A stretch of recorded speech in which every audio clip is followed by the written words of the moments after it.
What you need to remember are the two things at the top. Disjunction is the, and it's true if either one of the simple events are true. And then conjunction is upside down the, and it's only true when both simples are true. So let's look at your problem. This is what's given. The first one says negation, not P. So not P. Why does that say? That's not right. Oh, that's P and Q. Column headings P and Q. All right, so not P. So we're dealing with this column. Opposite of true would be false. Opposite of true would be false.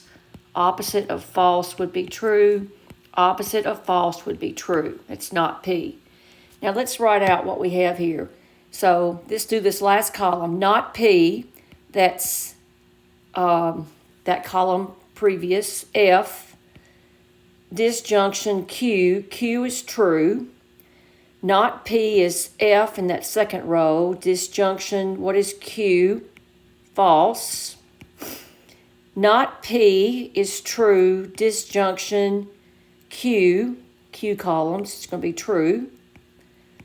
And then not P is true.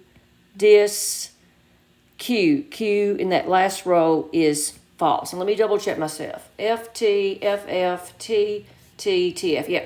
Now, what does that mean? We're doing disjunction is true if either are true, either or both. So this would be true, this would be false because both of them are false.